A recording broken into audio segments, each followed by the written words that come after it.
ఎవరైనా ప్రజా జీవితంలో ఉండి తెలంగాణ ప్రజల ఓట్లతోని ఎన్నికైనా ఎవరైనా అయి ఉండొచ్చు. ఆంధ్రప్రదేశ్ నుంచి వలస వచ్చి ఇక్కడ సెటిల్ అయిన వ్యక్తి కూడా ఇక్కడ ఎన్నికల్లో పోటీ చేసి ఇక్కడ ప్రజాప్రతినిధిగా ఉంటే ఆంధ్రప్రదేశ్కి ఎవరైనా సహకరిస్తారా? ఈ ఆరోపణ అతికెట్టన్నా ఉండాలి కదా. ఇతరులు తరలించుకోవడానికి మీరు సహకరిస్తున్నారు, మీరే వాళ్లకు నీళ్ళన్నీ వదులుతుండ్రు అని ఇట్లాంటి చౌకబారు ఆరోపణలతోని ఏమీ ప్రయోజనం లేదు. నేను సూచన చేస్తున్నా చంద్రశేఖరరావు గారికి, హరీష్ రావు గారికి, దయచేసి చౌకబారు విమర్శల వల్ల తెలంగాణ గౌరవాన్ని దెబ్బతీయకండి. ఈ ప్రభుత్వానికి ఎలాంటి బేసజాలు లేవు. ప్రతిపక్షం సూచన చేస్తే ఆ సూచనలని నిజంగా అందులో ఏమైనా విషయం ఉంటే వాటిని స్వీకరిస్తాము.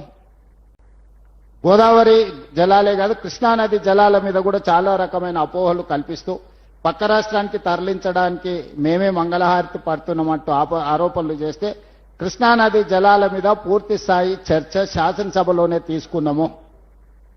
పబ్లిక్ మీటింగులు పెట్టి వేదికల మీద ఊకదంపుడు ఉపన్యాసాలు వద్దు.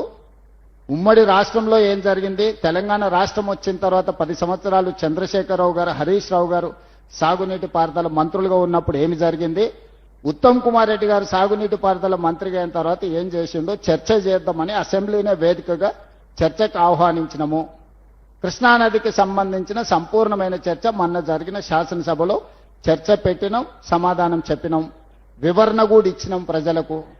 ఇప్పుడు నా సూచన ఒకటే మిత్రులకు, మీ తప్పిదాలను కప్పిపుచ్చుకోవడానికి మా మీద ఆరోపణలు చేయడం వల్ల సమస్య పరిష్కారం కాదు.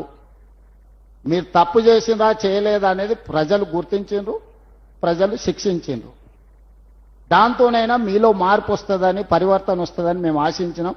ఆ దిశగా మీ మాటలు కనిపించడం లేదు.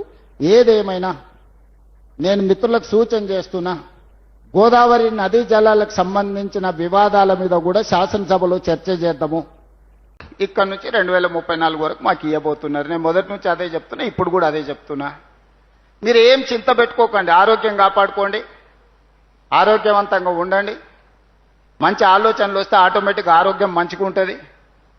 అప్పుడప్పుడు కడుపులంతా బాధ పెట్టుకొని ఇదేదో మా వారసత్వ ఆస్తి, ఈ ఆస్తిని ఎవరో కొలగొట్టేసిరు అన్నట్టుగా కడుపులంతా బాధ పెట్టుకుంటే దాంతోనే ఆరోగ్యం దెబ్బతింటుంది. మీకు కూడా అందరికీ తెలుసు కదా, బాధ ఎక్కువైనా దుఃఖం ఎక్కువైనా రాత్రి నిద్ర సరిగ్గా లేకపోయినా చివరికి ఆరోగ్యం దెబ్బతింటుంది. కాబట్టి ఆ పరిస్థితులు వద్దు. 10 సంవత్సరాల ఆరోగ్యాన్ని కాపాడుకోండి. పొద్దున్నే లేచి వాకింగ్ చేసుకోండి, సాయంత్రం వ్యాయామం చేయండి, యోగా చేయండి, మంచి ఆలోచనలు చేయండి, మంచి పుస్తకాలు చదవండి. 80,000 ఏం చదివారు, ఇప్పుడు మంచి పుస్తకాలు తెలంగాణ సమాజానికి ఉపయోగపడే పుస్తకాలు కూడా చదవండి. తక్కువకి ఎక్కువకు చిన్నజీర స్వామి గారి సూక్తులు వినండి, లోక కళ్యాణం కోసం మంచి ప్రవచనాలు వినండి.